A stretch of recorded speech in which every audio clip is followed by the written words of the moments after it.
দিনটা ছিল 27 আগস্ট বুধবার, গণেশ চতুর্থী। আর এই গণেশ চতুর্থীর দিনে বাড়িতে ছোট্ট করে একটা গণেশ পুজোর আয়োজন করেছিলাম। হ্যালো এভরিওয়ান, আমি মিষ্টু, আর তোমাদের সঙ্গে নিয়ে চলে আসলাম একটা নতুন ভিডিও, যেটা গণেশ চতুর্থীর দিনকে গণেশ পুজো দিয়েছিলাম সেই উপলক্ষে ভিডিওটা। আর এখানে কিন্তু দেখতেই পাচ্ছ যে আমি সব ভোগ ভাজছি। ভোগটা আমি নিজের হাতেই করেছিলাম।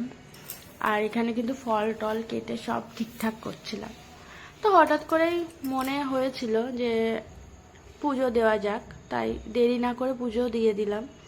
হ্যাঁ, তো প্রথমে খুব ভয় লাগছিল যে পারবো তো দিতে, কারণ গণেশ পুজো আমাদের মানে যে কারোর বাড়িতে দেওয়া আমি কোনোদিন দেখিনি, মানে নিজের কারোর বাড়িতে দেওয়া। তো তার জন্য কি লাগে, কি কি নিয়ম, সেগুলো কিন্তু আমি কিছু জানি না, তার জন্য আমার বেশি ভয় করছিল। যাই হোক, অনেকজনকে জিজ্ঞেস করে তারপরে ইউটিউব থেকে দেখে শুনে সবটা আয়ত্তে নিয়ে এসেছি। আর এবার তো বুঝেই গেলাম না কি করে দেয়, এর পরের বছর থেকে আর অসুবিধা হবে না। এবছর একটু অসুবিধা হচ্ছিল। আর এই যে আমাদের রাঁধুনি পুজোর দিনে রান্না করছিল, যেটা আমার ননদ আর এটা আমার মাসি শাশুড়ি, তো ওরাই রান্না করছিল। এখানে কিন্তু রান্না হচ্ছিল পটল আলুর তরকারি, পটল আলুর দম করছিল, আর আজকে পুরোটাই নিরামিষ। আর তার সঙ্গে লাল শাক হয়েছিল, সকালবেলায় ঘুগনি করেছিল, সেই ঘুগনিটা ছিল, আর এখানে একটা মাছ তরকারি হচ্ছিল। তাছাড়াও আমরা চাটনি ডাল হয়েছিল, আর বেশি কিছু না। ওরা যে দুজন মিলে এত কিছু রান্না করেছে এটাই অনেক। আর আমাদের কিন্তু ঢাকি চলে এসছে, আর মামা ঢাক বাজাচ্ছিল। ওরা আনন্দ করতে খুব ভালোবাসে। আর এখানে মিষ্টির প্যাকেট সাজাচ্ছিল, কিন্তু না, এই মিষ্টির প্যাকেটগুলো কিন্তু পুজোর জন্য না, এটা আমি তোমাদের নেক্সট পার্টে দেখাবো যে এটা কিসের জন্য।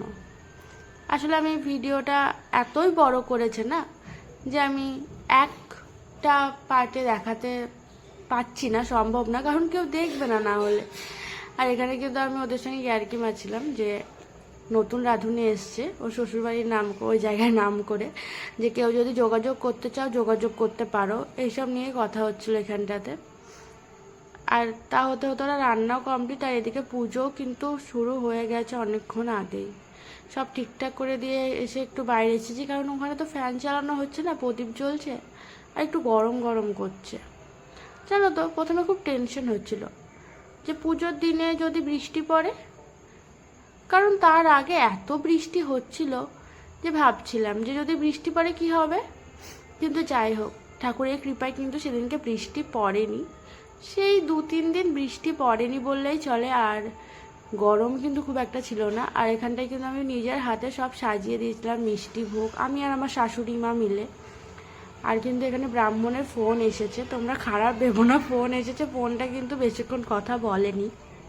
আর এখানে ফল টল সব রেডি করে দিয়েছিলাম। বাড়ির লোকজন মিলেই পুজোটা ছিল খুব ছোট্ট করে।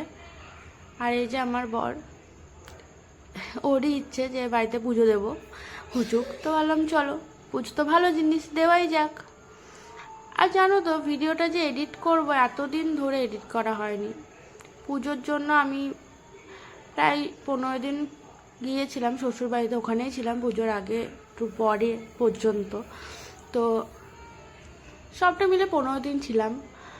আর ঘর দূর সব অতিরিক্ত নোংরা হয়েছিল, এই যে সরা নড়া করে সব পরিষ্কার করেছি, শোকেস আলমারি সব সরিয়ে। তো প্রচণ্ড শরীরটা খারাপ হয়ে গেছিল। তারপরেও যে পুজোটা ঠিকমতো হয়েছে এটাই অনেক। খুব ভয় করছিল, বারবার একটা কথাই বলছে যে খুব ভয় করছিল, সত্যিই ভয় করছিল আমার। আমি জানি না আর কার কি মনে হচ্ছিল।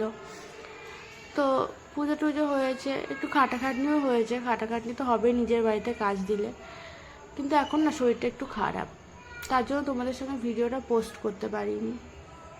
আর আমার শ্বশুরবাড়ির ওখানে না নেটটা খুব একটা ভালো চলে না, চলে না বলতে 4Gটা চলে, 5Gটা খুব একটা চলে না। এবার দেখো, ভিডিও এডিট করে পোস্ট করতে গেলে কিন্তু ভালো নেট কোয়ালিটি চাই, আর 5G আমার ফোন। তার জন্য আমি ভাবলাম যে থাক, কয়েকদিন দেরি হলে হোক, তাও কলকাতায় এসে তোমাদের ভয়েস ওভার দিয়ে ভিডিওটা করব। আজকাল এখানেও ভয়েস ওভার দিতে গিয়ে দেখছি আশেপাশে টিভির আওয়াজ, মানুষের কথাবার্তা, কত আওয়াজ। কিন্তু প্রথম প্রথম যখন এখানে আসলাম তখন কিন্তু চারিদিকটা নিস্তব্ধ ছিল। তখন আমি যখন ভয়েস ওভার দিতাম তখন কিন্তু আশেপাশে আওয়াজ হতো না, এখন কিন্তু আওয়াজ হচ্ছে। আর আমার মানে শ্বশুর বাড়ি, ওখানে তো যদি আমি ভয়েস ওভার দিই তাহলে পাশ থেকে গরু ডাকবে, ছাগল ডাকবে, ব্যাঙে ডাকবে, আওয়াজ হবে, এই সবই হতে থাকে। কারণ বাড়ির পিছনে সব গরু আছে, ঘোষপাড়ার মধ্যে যেহেতু আমাদের বাড়ি, তার জন্য। আর আমার বাপের বাড়ির কথা যদি বলো তাহলে বলবো ওপর ঘরে চলে গেলে আর কিছু আওয়াজ আসে না, দরজা জানলা বন্ধ করে দিলে। যাই হোক, অনেক বকে নিলাম। এই যে লাস্টে আমাদের হোম হচ্ছিল, আর আমরা কিন্তু সবাই উপোস করেছিলাম, পুষ্পাঞ্জলি দিয়েছি। আর শেষ পর্যন্ত যে গণদাদা ভালো করে পুজো নিয়েছে, এটাই অনেক, আর কিছু চাই না। ঠাকুর সবাইকে ভালো রাখুক, তোমাদের সবাইকে ভালো রাখুক, আমাদের সবাইকে ভালো রাখুক, সবাই ভালো থাকুক, ঠাকুর নিজে ভালো থাকুক, ব্যাস আর কি।